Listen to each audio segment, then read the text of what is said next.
Hello everyone, welcome to Academy Civil Services. In this video, I am going to explain you the concept regarding basic structure of Indian Constitution. Recently, the term basic structure was mentioned in the news. That's why this particular question we can expect in this year or upcoming prelims examination UPSC or your state service examination. Recently, we have seen a news regarding EWS reservation. Multiple news was there. So economically weaker section, they are getting now 10% reservation through the 103rd Constitutional Amendment Acts. Through this amendment, Government of India has given a reservation provisions that is 10% reservation to EWS. Economically weaker sessions, they are getting 10% reservation. And this particular amendment made by the parliament was challenged in Supreme Court as well. So later and recently, we have seen a judgment on this particular reservation category and 103rd Amendment of the Constitution and Supreme Court and the majority in that particular bench, which was the five constitutional bench, and majority supported because of majority judges Supreme Court supported in that judgment within that constitutional bench, this particular amendment was upheld by the Supreme Court. In that context, also, the basic structure doctrine was mentioned.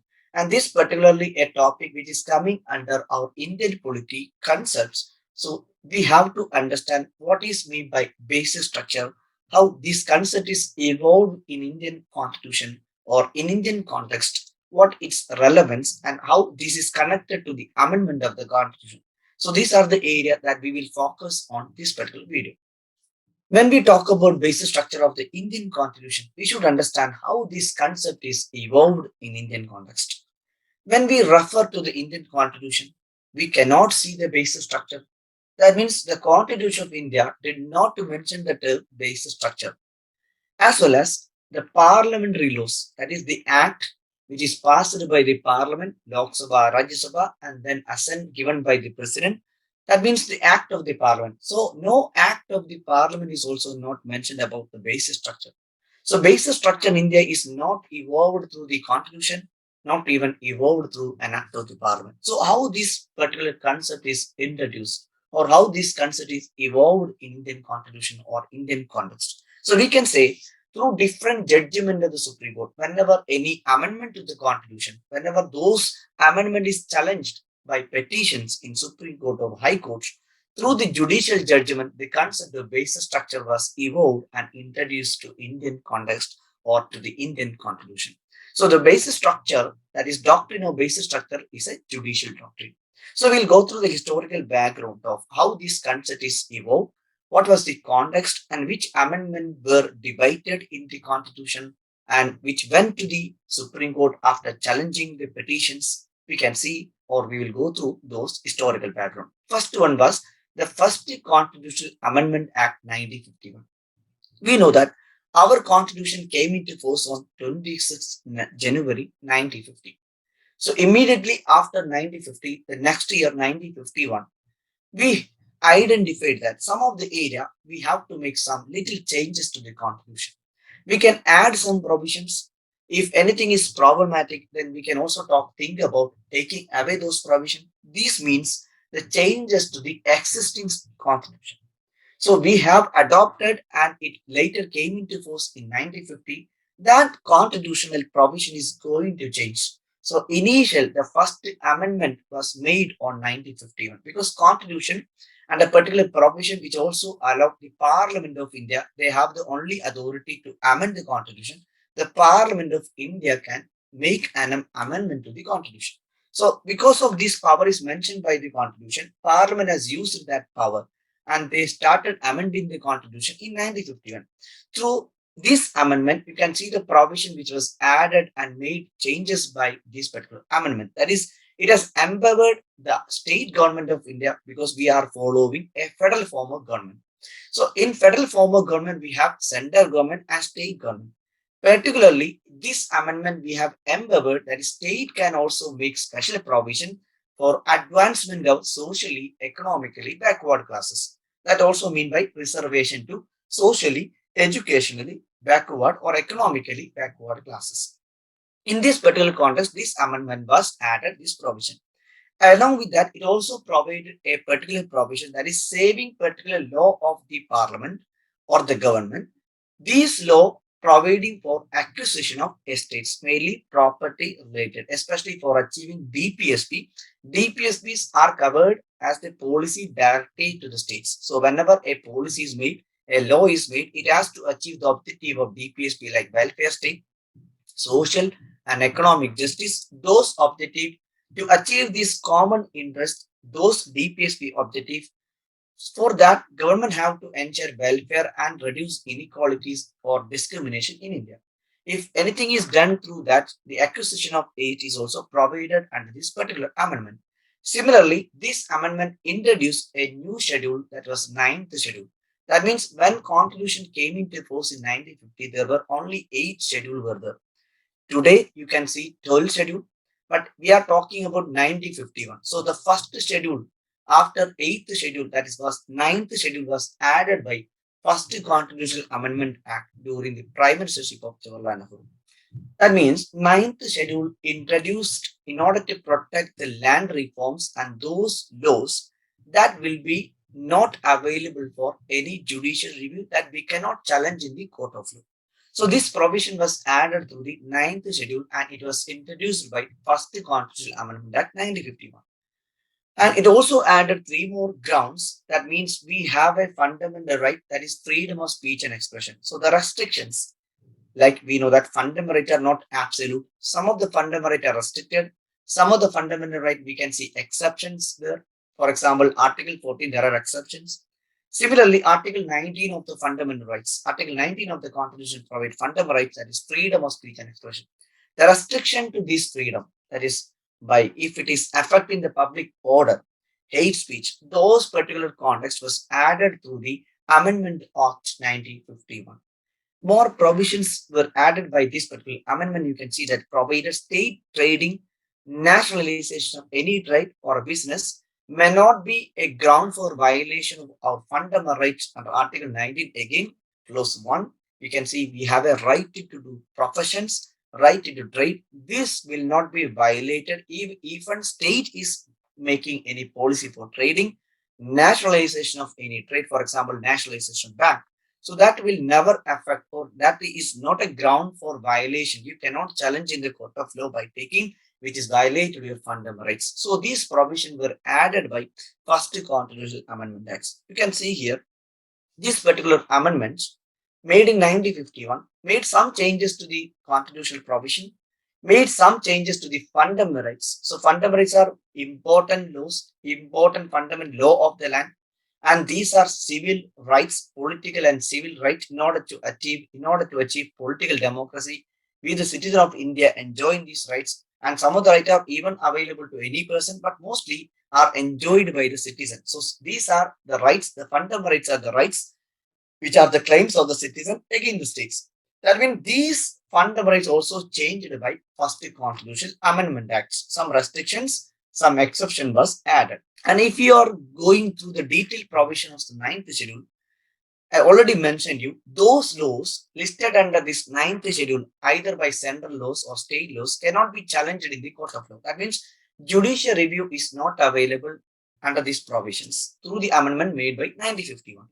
When it was amended at the first time, only there were 13 laws added to this schedule. But later also, many subsequent amendments were made to the ninth schedule, like 1955 amendment, 1964, again, another one more amendment happened. 1971, 1974, 75, 76, 84, 90, 94, 99. So many, after the years, so many amendments were made, and these amendments also made lot of laws or included a lot of laws into the ninth schedule. So whenever any laws were inserted into the ninth schedule, these laws we cannot challenge in the court of law for violating any provisions of the constitution, including fundamental rights. And currently you can see that around 284 laws are there in the ninth schedule. So currently 284 laws which is listed under ninth schedule shielded from judicial review or judicial review is not available. So this was the major problem that we face because our fundamental right is also made changes through these amendments. So that means even if anything is added to the ninth schedule, we cannot go to the High Court or Supreme Court. Even Article 32 provided that is constitutional remedies, right to constitutional remedies by taking writs Even we can challenge if any violation to the fundamental right directly to the Supreme Court. But here, this particular amendment, judiciary is not available. So later, this question was challenged in Supreme Court because whether the questions regarding fundamental right can be amended by the Parliament. We know that in constitutional provisions, that is, Constitution has provided the power to the Parliament. That is, Parliament can amend the Constitution. Whether the provision mentioned under Article 368, whether it will include an amendment to the fundamental right, that was the question, which was first challenged in Supreme Court by taking the amendments of 1951. That popular case was known as Shankari Prasad case 1951. And later, when Supreme Court evaluated this case, and they have ruled finally that the power of the Parliament to amend the Constitution under Article 368, that is Article 368, which provide the Parliament is empowered to make changes to the Constitution or amendment to the Constitution, only authority to amend the Constitution in India. Not even state legislature, not even Prime Minister, not even President. Only Parliament can make the changes or amendments to the Constitution. So in this context, Article 368, the power enjoyed by the Parliament, it can also main it can also amend the fundamental right, not only other provisions. The Supreme Court ruled that it also include the Parliament the power to make changes to the fundamental right. So that means amendment made through the first Constitutional Amendment Act 1951 is upheld by Shankari Prasad case, which is ruled by Supreme Court. So after a few years, another case was came to the in front of the Supreme Court, and it also challenged the same cases. That is, whether can we amend completely or whether can we change the fundamental rights in India. So whether the mean by that is power enjoyed by the Parliament and Article 368, can they amend the fundamental right? Again, it was challenged in the Golaknath cases. Mainly, this particular amendment or this particular case was challenged in 17th Amendment Act of 1964. I told you it has added more laws to the 9th schedule. So again, fundamental right was affected. So people were challenged their violation of the fundamental right to the Supreme Court. And Supreme Court, after evaluating this particular Gulaganatha case, the judgment came and this rule particularly said that fundamental rights are important. That is transcendental and immutable position. So that means fundamental rights cannot be made any changes. After a few years, another one more case came to in front of the Supreme Court. That popular case was known as Golaganath case 1967. This case mainly challenged another amendment to the Constitution 1964, that was 17th Amendment. I told you, after many amendments, all those again added more laws to the 9th schedule. Similarly, the 17th Amendment in 1964 added more laws to the 9th schedule. So people again felt this has violated their fundamental right. So when these laws, an amendment made violation to the fundamental right, they again challenged by taking Article 32 and went to the Supreme Court by challenging this particular violation of the amendment. So Supreme Court evaluated these cases and finally they have ruled that fundamental right is important. Even though Article 368 provides the Parliament is empowered to make changes to the Constitution, but this power is not empowered, that is, Parliament cannot make changes to the fundamental rights. So it means fundamental rights at any cost cannot be changed.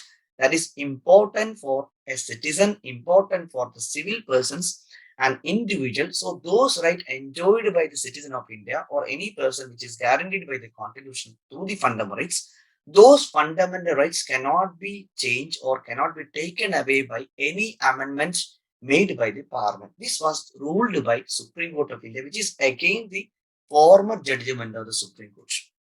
That is Constitutional Amendment Act.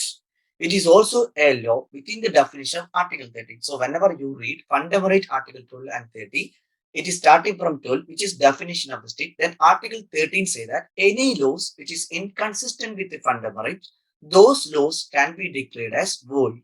So Supreme Court mentioned that this amendment is also a law, that is a parliamentary law. An amendment to the Constitution is also comes under definition of Article 13. So that this law has violated the fundamental rights. So this law is void as declared by Golaganath case. In 1967, Golaganath case widely considered that amendment of the Constitution that is considered as a law under Article 13. So because of this judgment, which is affected or limited the power of the Parliament to the amendments, and it has challenged in Supreme Court, and that is fundamental right also cannot be changed. Other provision may be changed, but After a few years, we know that it was during Indira Gandhi government, the parliament again making an amendment to the constitution. That amendment was known as 24th Amendment Act 1971. And this amendment said that, so if any amendments made by the parliaments, even if it is taking fundamental rights through under Article 368, those laws will not be coming under the definition of Article 13 of the fundamental rights. That means even if any amendment future made by the parliaments, even if it is taking away the fundamental right of the citizens, those laws will not be considered as a definition under Article 13 of the fundamental rights. This was made by the Indira Gandhi government during 24th Amendment Acts of that particular time. And later, the popular case we are aware about that was the Kesavananda Bharati case. It was another case in 1969, especially with reference to a Kerala Land Reforms Act, which affected the a persons which was he was belonged to the state of Kerala, northern part of Kerala, and Kasaragod districts. The Kesavananda Bharati, so his right to property and management affairs of their environment, which has affected their fundamental rights because of a law made by the states. Finally, they have challenged violation of fundamental right to the Supreme Court. That popular case was known as Kesavananda Bharati case. I'm not going to discuss about detail about those cases. You can check the background of Kesavananda Bharati case 1973.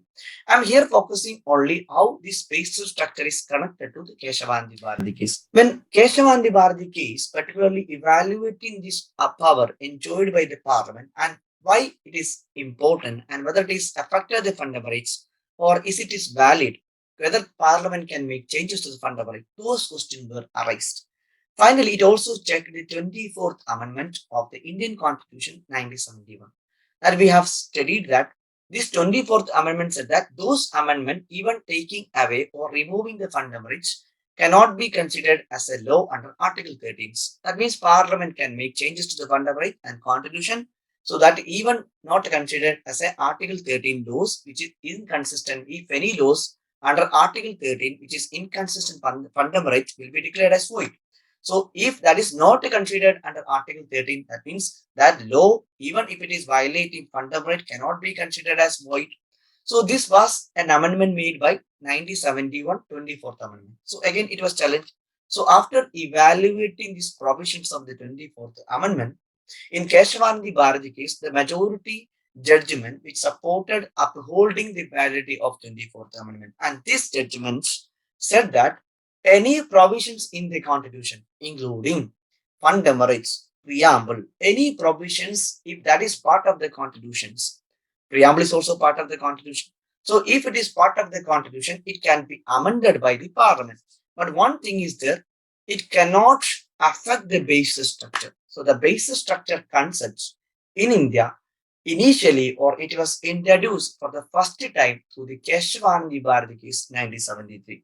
So this particular judgment of the Supreme Court introduced a new concept to the Indian Constitution, that was basic structure, or we can say basic feature. That is why this doctrine we are calling it as the judicial doctrine or doctrine of basic structure. So basic structure I am illustrating here like a plant.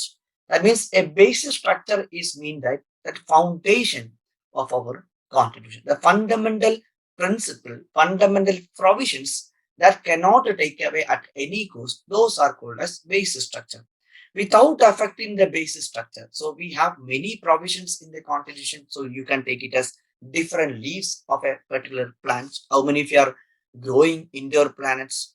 I hope many of you are interested still growing indoor plant in your own home. You may have an indoor plant in front of your study table also. So you can represent the indoor plants yourselves. You can imagine that all those leaves considered as provisions in the constitution. Altogether, this plant we are representing as a constitution. So this root is representing, that is basic foundation is representing as basic structure, which is not even mentioned by the constitution or even parliamentary acts. But judicial judgment, which was introduced in 1973, Kesavananda Bharati case said that any provisions including preamble, any provision in the union and territory, citizenship, DPSP, fundamental rights, fundamental duties also, any provisions, parliamentary provisions, state provisions, other provisions within the constitution can be amended by the Parliament of India, but without affecting the basic structure. So amendability. Amendability of the constitution we can represent it's like a gene editing. I hope you have followed the gene editing, the concept regarding genome sequencer, gene editing, etc. were mentioned in the news multiple contexts. So this is also part of science and technology. So we can say that the similar context like the gene editing, we can amend the provisions of the constitution without affecting the basic structure. So these are important values, important provisions of the fundamental rights, and Supreme Court will also mention that which are basic structure. If anything is affected to the basic structure, those amendment will be declared as void. If it is not affecting the basic structure, that is valid, it will be continued. That is why in when EWS reservation was challenged, that is EWS reservation giving 10 percentage reservation to economically weaker section, and it was amended through or made the amendment through 103rd Constitutional Amendment Act. It was challenged in Supreme Court as well. Finally, it is submitted to the five constitutional bench, that is, five Supreme Court judges will be there. And in that judgment, they said that it is not violated, that is, majority supported that this particular amendment not violated the basic structure of Indian Constitution. So that's why this particular EWS reservation currently upheld by the Supreme Court judgment, recent judgment. So whenever any judgment, if anything is challenged in Supreme Court by violating fundamental right or any other provisions of the Constitution, then they will definitely will check whether it has violated basic structure. If it is violated, that cannot be considered as an amendment, that is declared as void or invalid. If it is not affected the basic structure, then they will say this amendment is valid, it will be continued. So this is the way, that is by taking basic structure doctrine, this concept, by taking this doctrine, mostly Supreme Court now evaluate any amendment made by the Parliament. So that is amendability of the Constitution. Only authority is Parliament. They can amend any provisions of the Constitution, but without affecting the basic structure. This doctrine was introduced by Kesavananda Bharati case 1973. Even after many cases of the Supreme Court, like Indira Nehru, Gandhi case also upholded the doctrine of basic structure. They also considered whenever evaluating the judgment or amendment of the parliaments to the constitution. So they also checked whether it has violated the basic structure. And many judgment later also introduced these concepts. This particular provision is a basic structure. Like that, after many amendments, even 42nd amendments, which was made in 1976 during emergency, you can see that it also challenged in Supreme Court because under this particular act, which amendment was made by the Indira Gandhi government during emergency times, they said that whatever the amendments which is given a power to the parliament under Article 368, that is unlimited power of the parliaments. Any provisions of the constitution can be changed by the parliament, but that is not available for any questions in the court of law. So especially to the amendment to the constitution, those laws you cannot challenge on the ground of the provisions which is violated the constitutional provision, you cannot challenge in the court of law. According to this 42nd Amendment Act 1976. But when this was challenged in Supreme Court in Minerva Mill case also said that this parliament power is limited power. That means limited power of the parliament to amend the constitution is a basic structure.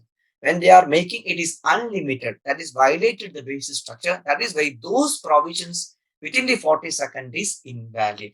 So this was the judgment in Minerva Mill case 1980. So Minerva Mill case also considered the basic structure doctrine, and they said that limited power of the parliament is also a basic structure. And gradually many cases, even Women Rao cases 1951, and other cases even after, like Women Rao versus 1981U, and many cases even after Kesavananda Bharati case, considered the basic structure and evolved an evolution of basic structure and new provisions considered as a basic structure. That is, without affecting the basic structure, Parliament can amend the constitution, and that is a limited power enjoyed by the Parliament. That is the historical background of the basic structure. I have given a table here. I have given you a table here. So you can see these were the judgment of the Supreme Court, different cases. All these different judgment, particularly, they have introduced different basic structure elements to the Indian Constitution, like supremacy of the Constitution. That is, in India, our supremacy, the authority and final authority, that is supremacy is with the Constitution of India, Kesavananda Bharati case. sovereign, democratic, republic, nature of Indian polity. Even this word you can see in the preamble. That is also considered as a basic structure. Even Kesavananda Bharati case, even Nehru Gandhi case 1975. Secular character of Indian constitution. That is, India is following the concept of secularism. That secular character of our constitution is also a basic structure. So no amendments cannot, that is, any amendment made by the parliament should not affect the secular character or secularism in constitutions. Then separation of power between legislature, executive, judicial. That we have three organs of the government. Each of these are enjoying a separation of power, independence. So that is why independent judiciary. That is why the National Judicial Appointment Commission introduced by the Government of India and amendments through the 99th Constitutional Amendment Act. It was struck down by the Supreme Court because it has violated the independent judiciary when National Judicial Appointment Commission is appointing judges to the Supreme Court. There is an interference of executives to the judiciary. So there is a separation of power enjoyed by these organs. Whenever any interference is there, it has affected the independence, and by taking that basic structure provision, Supreme Court in 2015 declared that law is struck down. That is National Judicial Appointment Commission, and 99th Amendment also declared as void. Now, recently we have seen the news regarding National Judicial Appointment Commission. Similarly, federal character. We are following federal form of government. There is federal character of Indian constitution is also a basic structure which is recognized by Kesavananda Bharati case. There are other moves like unity, integrity, welfare state, judicial review. Even the judicial review not explicitly mentioned by the constitution, but judicial review we can see indirectly in many provisions of the constitution. That concept, the challenging in the court, and judicial power of reviewing the laws. That is, judicial review is also a basic structure. Freedom and dignity of every individual, parliamentary system of India, rule of law. That is, according to a law, every government have to function. No government can make any rule which is above the law. So there is no government is above the law. So here in India, we are following the principle that is rule of law. According to the law, according to the constitution, it can rule. Then harmony and balance between fundamental right and DPSP, principles of equality, free and fair election, independence of judiciary. Individually in Kumar Padma Prasad case 1992 mentioned, independent judiciary itself is a basic structure. Limited power of the parliament, you can see Minerva Mill case already mentioned. Effective access to justice, principle, essence underlined by the fundamental right, power of Supreme Court and Article 132, 136, 141, 142, power of High Court also 2026, 2027. Then all these are considered as element of basic structure through judicial doctrine, judicial intervention to particular case when it was challenged in Supreme Court and High Court, and later Supreme Court judgments, they recognize these are elements which is part of basic structure.